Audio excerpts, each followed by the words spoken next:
percaya akan Roh Kudus, Gereja Katolik yang kudus, persekutuan darah kudus, pengampunan dosa, kebangkitan badan, dan kehidupan kekal.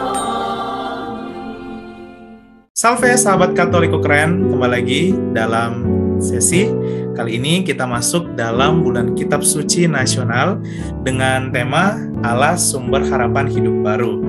Dan dari sekian banyak pertanyaan yang sudah masuk, pada kesempatan kali ini kita sudah mengumpulkan 10 pertanyaan yang terpilih dari para sahabat Katoliko keren, dan kita akan membahasnya bareng Pater Ardi Watosek MSc. Halo Pater. Halo Putra dan teman-teman. Iya, gimana kabarnya Pater di Roma? Di sini baik-baik. Menyenangkan hidup di kota Roma. Ya, luar biasa Pater. Banyak menyenangkan karena banyak pengalaman baru, teman-teman baru, situasi-situasi baru. Amin, Ya. luar biasa Pater. Oke, kita langsung bahas teman-teman. Pertanyaan yang pertama, Pater, masuk dari Ana Maria. Dia bertanya, boleh nggak sih kita ikut membaca Alkitab yang kita bawa saat lektor dan imam membaca kitab suci? Ataukah lebih baik mendengarkan saja dan tak perlu membawa Alkitab ke gereja karena ada lektor yang sudah bertugas membaca? Itu seperti apa, Pater? Oke, terima kasih Ana Maria dan juga mungkin beberapa teman yang sering menanyakan hal yang sama ke saya.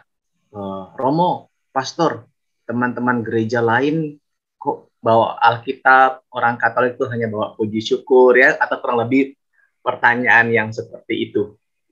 Nah, pertama kita mesti tahu dulu bahwa kita sedang merayakan. Dalam liturgi Sabda, kita merayakan Sabda. Tentu dalam kesatuan Ekaristi itu ada perayaan Sabda, ada juga perayaan Ekaristi ya, atau liturgi Sabda, liturgi Ekaristi. Nah, ketika kita masuk di liturgi Sabda, itu kita mendengarkan. Ya, kata mendengarkan ini penting sekali karena ini warisan tradisi yang sejak dari zaman Yahudi. Dalam Ulangan bab 6 ayat 4 dikatakan, dengarkanlah hai orang Israel. Dengarkanlah. Jadi dalam teologi itulah, dengan pemahaman itulah, maka dalam perayaan Ekaristi kita itu mendengarkan sangat penting. Maka dalam liturgi Sabda, atau Sabda yang kita rayakan itu, kita dengarkan. Maka baik sekali jika para lektor memahami dengan baik bahwa Tuhan sedang memakai hidupnya untuk mewartakan sabdanya. Sehingga umat Allah yang mendengarkan sabda Allah itu mendengarkan dengan baik, terang, dan jelas. Beberapa paroki dan keuskupan bahkan mewajibkan untuk latihan dan gladi resik dulu sebelum perayaan Ekaristi, terutama perayaan Ekaristi di hari Minggu. Nah, pertanyaan kedua, boleh nggak kalau kita bawa Alkitab? Boleh. Lalu kapan bacanya? Bacalah sebelum Ekaristi.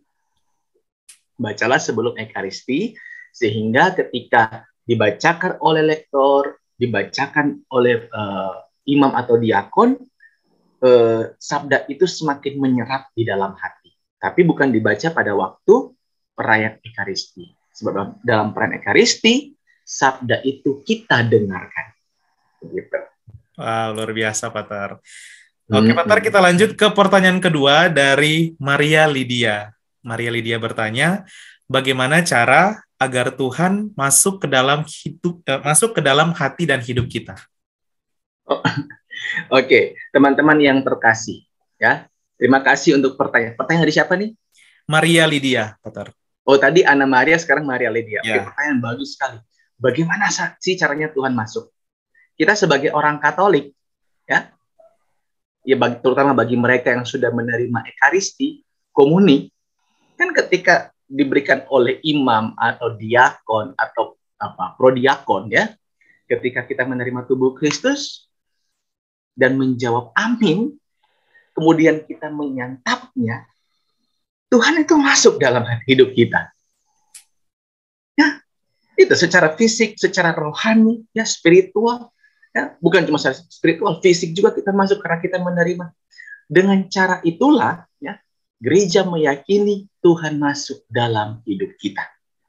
Itu. Tapi tentu saja ada yang lain. Namun bagi kita orang Katolik, yang paling pertama dan utama itu adalah ketika menyantap tubuh dan darah Kristus. Mungkin ya sekali lagi ini pemahaman saya ya. Buat yang kalau mau tambahkan atau mau komentari juga boleh di bawah di kolom komentar nanti. Di Jawa itu ada satu istilah, harap saya tepat ya, manunggaling kaulo Gusti. Bersatunya Tuhan dengan hambanya. Saya percaya sekali ketika kita menyambut tubuh Kristus atau tubuh dan darah Kristus, kita menjadi satu dengan Tuhan. Begitu, Putra. Wow. Ya. Ya. Nah, tapi dalam konteks kita ini, bulan kitab suci nasional ya, bagaimana juga supaya kita bisa mendengarkan, supaya Tuhan masuk berbicara kepada kita, yaitu dengan membaca sabda Allah, membaca Alkitab. Betul sekali. Begitu, Wow. menurut saya. Ya. Iya. Kita lanjut, Pater, ke pertanyaan yang ketiga dari Mario Ndiwa. Dia bertanya, apa sih inti dari perjanjian lama dan inti dari perjanjian baru? Inti dari perjanjian lama dan inti dari perjanjian baru. Pertanyaan ini menarik, ya, karena pertanyaan ini juga disampaikan oleh seorang muda Farisi, ya, seorang Farisi muda mungkin, kalau saya tidak salah ingat, kepada Tuhan Yesus ya. Guru, hukum manakah yang terutama dalam kitab suci? Nah, beberapa ahli kemudian memberikan catatan yang dimaksud dengan kitab suci di situ, karena dia seorang Farisi yang bertanya, bukan Mario ya, tapi dalam Injil ya, harap masih ingat ya, teman-teman pendengar, kita juga masih ingat. Karena dia seorang Farisi, maka yang dimaksud itu adalah Tanakh, Torah, Nevi'im, Ketuvim.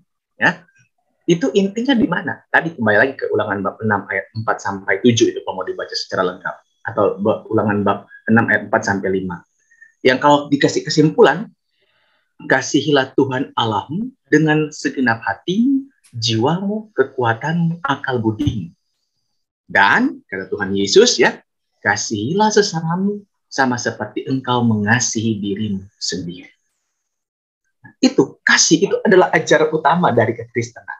Tapi mengasihi Allah, Allah yang bagaimana? Allah yang siapa? Allah seperti apa yang kita kenal? Yaitu Allah, Bapa, Putra, dan Roh Kudus, sebagaimana yang diajarkan oleh gereja Katolik.